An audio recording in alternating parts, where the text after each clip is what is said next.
Hi everybody, welcome to lecture 11 of PY0794, which is Advanced Quantitative Research Methods, and this is the final session. So last week we talked about multi-level models, and today I'm going to talk to you a little bit more about multi-level models, and in particular perhaps about some of the designs which you can tackle with it. And as an aside, all the slides that you saw were made with the amazing Sarangan package. You can find out more. So all the slides you saw were actually built via RStudio and R. So it's another use of R and RStudio should you need one. So just to recap, if you are struggling with this, you can go back over the slides from the past lecture. We can load the data which are in the MLM Rev package, and then they're called the exam data, and we can build a simple model with a fixed predictor accounting for school differences with a random intercept, and this is asking for a maximum likelihood estimation rather than restricted maximum likelihood estimation. So just to recap, this is how you sort of build a model. Now the interesting bit is how can we sort of illustrate what's going on in terms of multi-level models. So from this larger set we can pick some schools, you can pick more. In this case I've just picked 3 from the data frame. You can change, if you like, different numbers of different schools, and we can make a multi-level plot, and it's a GG plot. We call the data frame, we apply the aesthetics, the X and the Y axis, and we can add some jitter to it, and we can wrap it by school, and then we can attach some labels to it for the X axis and the Y axis, and we can add some like a regression line to it and give us some further aesthetics, and we can also attach a team to it to make it a black and white team. So this sort of looks like it then. So this dashed line is just 0 in terms of like no effect. And you could see, so the warning has been printed here as well. You could suppress that warning, but you could sort of see the relationship in each school. So in each school we can draw a regression line to sort of understand what the relationship is between London reading test and their normal exam scores. So imagine that these are Z scores going from like very good to very bad, so very good to very bad. And we've plotted 1, 17 and 18 as an example. And you can see there's some variability. In some cases, like in 1, there's a steeper slope than in say 17. There's some variability also in the range of the London reading test. So for example, you have a much narrower range in school 18.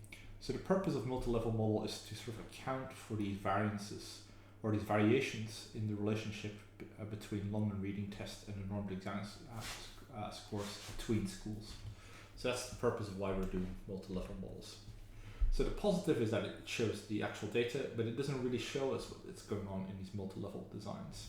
So I'm going to try and give you a graph to sort of illustrate what's going on, and let's see if we can construct that.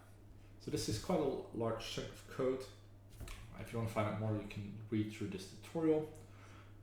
In this case, we're going to build a pooled model which has everything, and then we're going to save those predictions.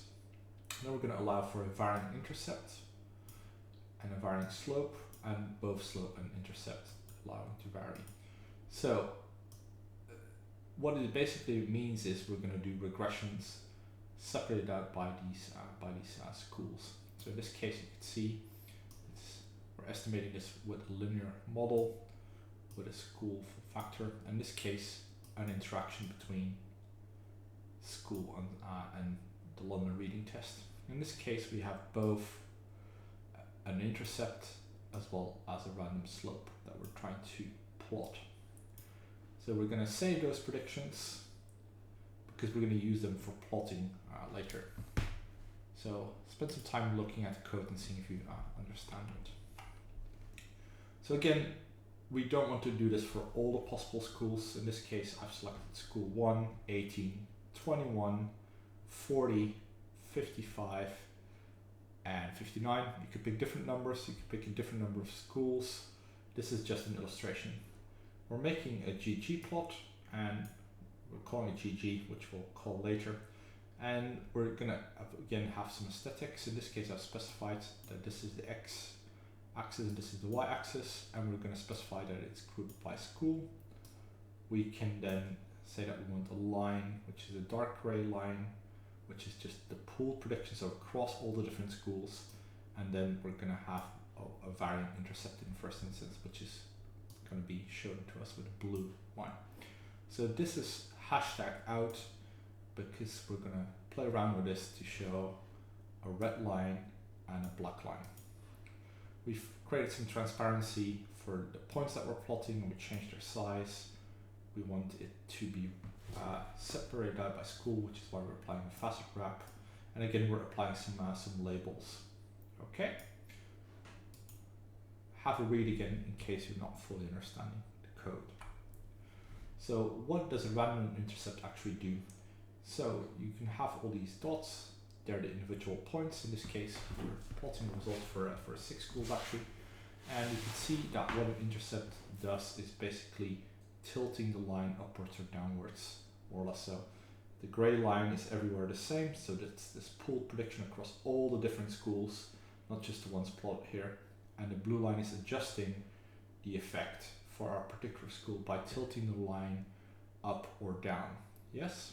So you could see that in some cases, like in school 59, the pool prediction is quite a very poor fit. It's quite a poor fit, but once we allow for a variant intercept, the line is tilted downwards and becomes a better fit to the data. In the opposite direction, in school 55, the gray line is again perhaps not the best prediction, but we can have some tilting and then it moves upwards. And if we average across all these different schools, also the ones that are not plotted, we should reach the gray line. Now we can show you what a slope does, and as you might guess, so this is entirely the same except that we now hashtagged out something different. So we no longer want to print the blue, but printing the red, and we're also hiding a black. So what this does is it doesn't tilt the line upwards or downwards, but it changes the angle, as you might expect when we're looking at slope. So in some cases, like in school 21, really there's quite good concurrence between allowing for each school to have its own thing and the pooled slope. Whereas in some cases you could see that, for example, school 18, that if we allow the slope to vary, that this relationship is much less steep than the pooled prediction. So you can see the angle is less steep. And again, if we were to pool across all these different schools, we would achieve the angle of the gray line. Yeah, but the beauty of multi-level models is that it allows us to account for the variability between these schools and allows us to have, when we have a random slope, to adjust this, the strength of these relationships as we move along. Now we can have both a slope and intercept, and you can also already predict what's going on. So this is the black line, and so in this case we're not just adjusting whether the line tilts upwards or downwards, but also adjusting the angle. Yes, so this is what's going on. And you can then see that this allows, so even though each school could have a positive relationship between London reading test scores and normed exam schools, this quite clearly allows the relationship to be adjusted in both the Y dimension, so in the vertical dimension, like schools starting higher or lower on normed exam scores, but also allowing the angle to change. So for example here, so the strength of relationship can also vary between the schools. So for example, it's weaker here than when we were to just pull across all these different schools. Yeah, so that's the beauty. So we're accounting for the group differences in this case and allowing the relationship, which might be positive in each school, to be adjusted according to between school differences. So this is the interactive bit. So I would like you to use the Scottish Schools dataset. If you cannot load it from MLMRef, I'll make sure it's available to you on Blackboard, but you should be able to use it. It's the same set that we've used in the previous section. So have a go, and I'd like you to make the same tree graphs and explore how it varies between schools.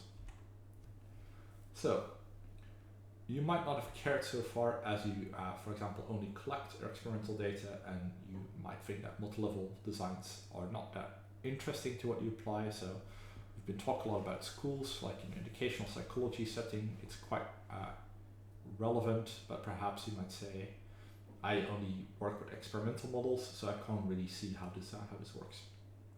But actually, when you come to think of it, there are more cases in terms of grouping that you might come across. So for example, you might think in terms of grouping of stimuli, you might be thinking in terms of grouping in terms of experimenters. So you might run an experiment, but you might have 2 experimenters, and you might want to account for the systematic differences between experimenter A and experimenter B, because for example, they vary in how nice they are, their gender, or all sorts of other characteristics, and multi-level models allow you to do this.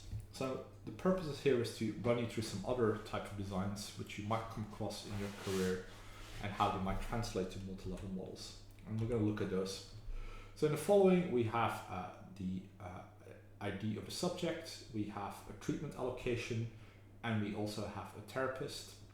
And this therapist could mean refer to clustering either due to therapists, or it could also relate to a group therapy, so one that participants are part of the same group therapy. And in our case, Y is the outcome variable. So it could be, for example, suicide risk, depression, all sorts of other things, weight loss or weight gain, anxiety, all sorts of clinical variables you can think of. And this is just to illustrate some of the common designs which you might come across. So you can think of your traditional repeated measures design. So we have a treatment and a control, and it could be structured like this. And in this case, level 2 and level 1 are represented like this. And we can then simply write models as we were doing before. So a null model in this case would look like the equation here, or the formula here. And in order to allow for a time component, so without the effective treatment, this would look like this. So for example, if you were to model that sometimes just over time some of the patients will improve, then you might want to have a null growth model, and this would be specified like this, but it doesn't account yet for the treatment of the participants. So if we want to examine how treatment influences the outcome over time, this is how we would write the model. So it might be a little bit dull for you to listen to, but I'm just going to go through some of these formulae so you can understand. We can drop a random slope, but you could also consider dropping the random intercept. But most of the time, you might want to account for both the intercept and the slope. Think back to the school's example. Now imagine that you have another layer, so we could have therapists. In this case, we have a treatment and a control. So in this case, for example, if you can think of therapists prescribing something or doing social prescribing in the treatment condition and doing nothing in the control condition, or prescribing a placebo. In this case, the structure would look like this. So in this case, and this is where we, for example, would go beyond SPSS, because we have 3 levels that we need to model, and that would not be easily straightforward in SPSS. So that's sort of what it would look like if we had a 3-level design with therapists and then patients and then time. We could also have a crossed over design. So in this case, the therapist is level 3, and we have level. So within the therapist, we have that he will either administer treatment or control, rather than the randomization of therapists to treatment or control. And this is what it would look like in this case. So if we have random allocation at subject level, then this is what it would look like in terms of equation. Yeah. Now, that's a crossover design. So you might hypothesize that therapists that are allocated to participants that have worse symptoms after treatment start having better outcomes. So it's just they hit rock bottom, and so the only way is up. And so you might have to account for this, and we can do this via modeling the variance covariance matrix. And this equation shows you how to do that, especially that last part.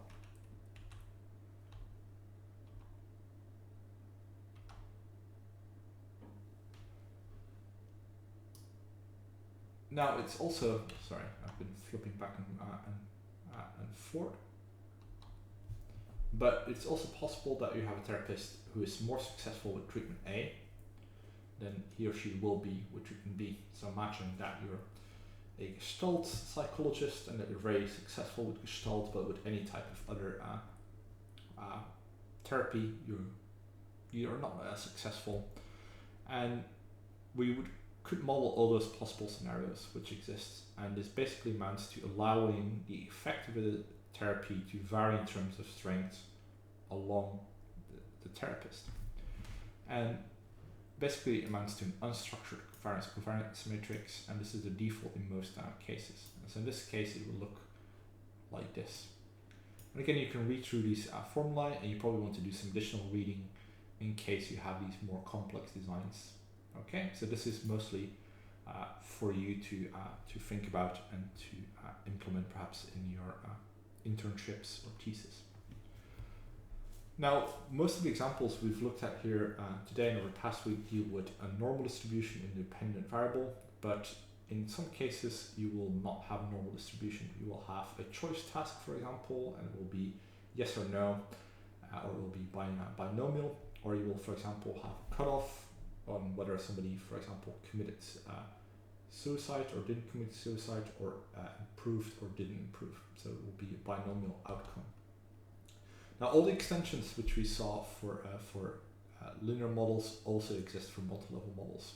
So remember that when we talked about binomial logistic regression models, we can also implement those models in a multi-level context. So in this case, we could look at remission in terms of cancer, and just don't pay too much attention, but this is sort of what it would look like in terms of the equation. The key point is that you can specify the family which you're modeling, and that you will do with GLMR. And that will allow you to specify different types of distributions, such as, for example, binomial distributions, like yes and no, but also count distributions. So you could have all sorts of other models. So you could have count data. So for example, the number of children, for example, you could think of as being a count distribution, like 0, 1, 2, 3. And in some cases you have an excess of 0, so you have lots of people who don't have kids, and then some people who do have kids, and then you have to model that. And so in many cases you might deal, for example, also with an ordinal set. So you might be thinking in terms of a Likert scale in terms of 1, 2, 3, 4, 5. And then unfortunately, if you work, for example, with hormonal data, you might end up with things like this. Like this is from one of my papers, and this deals with testosterone. And it's really odd because you have a very long tail with outliers, but it's quite a normal distribution in terms of what happens in terms of testosterone. So you have a peak and then a very, very long tail. And in some cases, you will have to think of solutions in terms of custom distributions. And in this case, I've, for example, modeled this with a gamma distribution, which takes us too far, but you can have a look at my website or in some of the other information, especially in Zur et al., on how you would go about modeling these designs. So that's it for multi-level models. There's some cool stuff which I wasn't able to cover in this course. So you'll be hearing a lot about data science and machine learning and computers predicting the future. And this is also something I have some experience with, but which I haven't covered here because it's very unusual to apply in psychology. You can find some more information if you click here. I personally am very interested in social network analysis, which is a different strand of statistics, and it allows you to, for example, model citations, like which scientist cites which paper, but also allows you, for example, to model interactions in a work group setting or in a football team. Social network analysis applies to all things social, or at least all the things that you can model as a social network.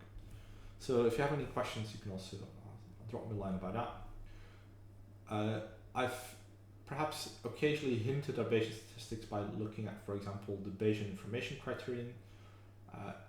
It's still a hot debated issue in psychology, but that doesn't mean we shouldn't think about it. And I can highly recommend this book, Richard McElreath's book, and I think a new version is due to come out in 2020, or has just been released or will be released in 2021. So have a look at that if you're really interested in Bayesian statistics. It would lead us too far to discuss everything, but basically it's a different form moving away from p-values and null hypothesis testing, which is quite interesting and being developed more so perhaps in biology and some of the other fields. I also didn't have time specifically to cover one strand of statistics which is quite advanced, which is meta-analyses, and you can check out some of the information here. If you click that link, that should take you to a course which I offered on meta-analyses in case you need that. But again, that would lead us too far. Now again, this is quite uncommon in psychology, but for example, what I was talking about testosterone, we can actually simulate some things. And for example, I've simulated some data and some statistics to, for example, examine what the influences of outliers in testosterone data and how people handle those outliers. So if you're interested, you can have a read, but it's again a little bit to the side of what psychologists usually deal with. But a beauty is that sometimes when you face a problem, you can engineer your way out of it, and you can sort of simulate all the different parameters and then try to mathematically solve what's going on. I've produced these slides in R, but you can also write full-blown papers in R, and I'm specifically interested in papaya, and so I've written some of my papers in R. Let's see if I can quickly show you an example. So let's move here. I'll move to my Dropbox. I'll show you a working paper. So if we go to this, for example, this is a working paper which is entirely produced in R. So you can have a look at some of the preprints on my website, but they're all being produced in R Studio, where I'm the first author, the leading author. I'm going to try to do that. So the beauty of that is that you can, for example, directly pull in tables. So some of you might recognize these as being Stargazer tables. So it avoids any type of copying errors. And so you don't have to mess about with other systems, because some of the statistics are read directly into the paper. So again, here's an example of a paper, like of the table in the paper, and that's entirely generated via R and R Studio, and doesn't require to do any manual editing in terms of Microsoft Word or Excel, for example. Okay, back to the slides.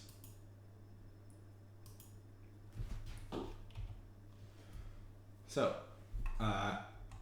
you can also even use R to build some apps.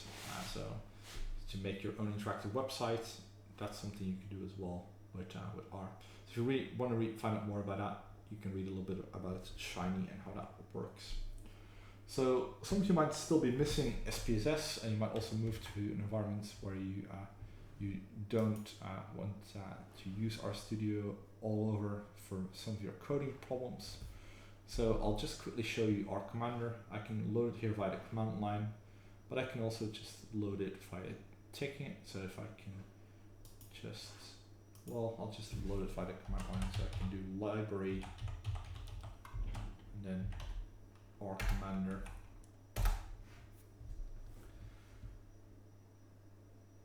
And what you have here is something that looks a little bit similar to what you might have had in terms of SPSS or another package.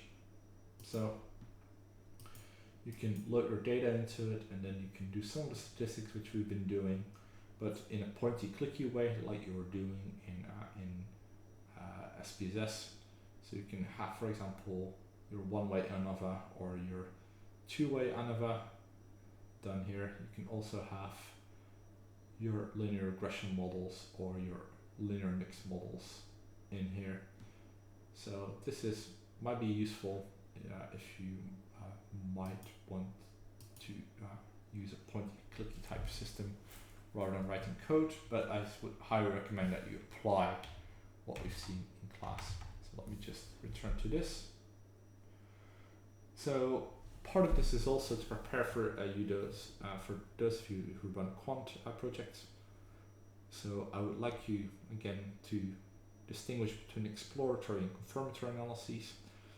I've tried to make it clear in this course like how different decisions might lead to different solutions, and that the choice of an analytical technique might matter quite a bit in terms of what you conclude.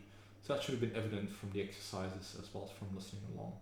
So it might be quite crucial for you to specify beforehand like which part you're just doing some exploration and which part you're actually confirmatory testing your hypothesis.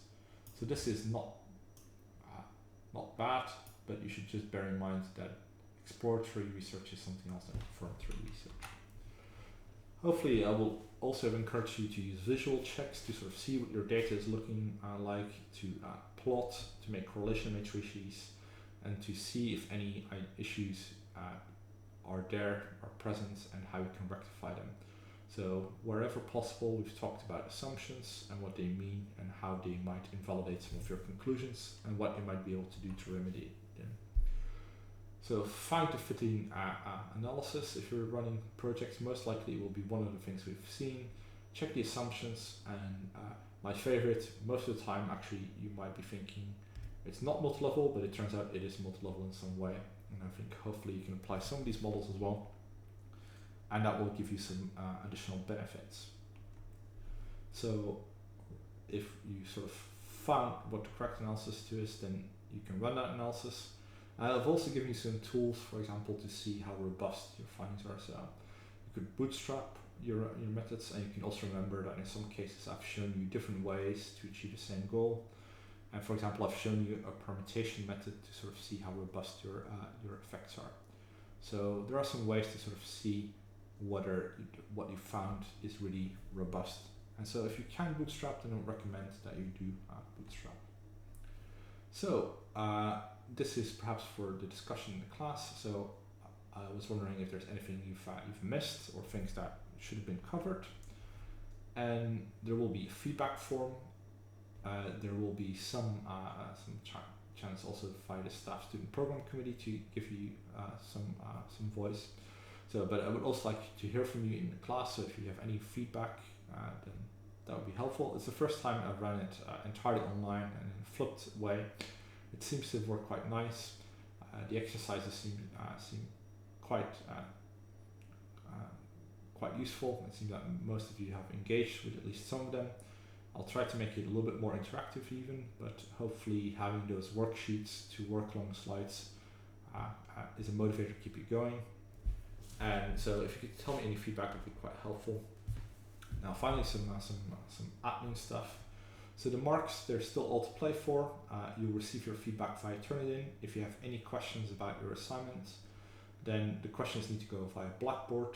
And that's again just for transparency, so I will not answer any questions via email. They really have to be posted via Blackboard, and then I'll reply in this way. If it continues to be unresolved, then we can book an appointment, but your first point of call for any questions should again be Blackboard. For the second assignment, you can also again post your questions via discussion board, but you should bear in mind that I'm unavailable between December 17th and January 8th, because even people like me will need a break. It doesn't mean I will not occasionally check, but you shouldn't be counting on as swift as responses during term time, because I will be powering down as well and taking a break. And it's important to get your questions in and not leave it until the final deadline, because I also have some deadlines to work through. So don't post any questions post January 27th. So don't leave it till the very last minute, and I will, in order to encourage you to complete your work early, I will not answer any questions after that date, and it's just to make sure that there's no last minute sort of panics and that you all sort of are going all over the place, and it's just to ensure that I can help you to the best degree possible. So just plan your work in advance. There's plenty of time ahead, and if you have any questions, then make sure that they are posted before that date. It will give me ample time to get back to you and give you substantive answers.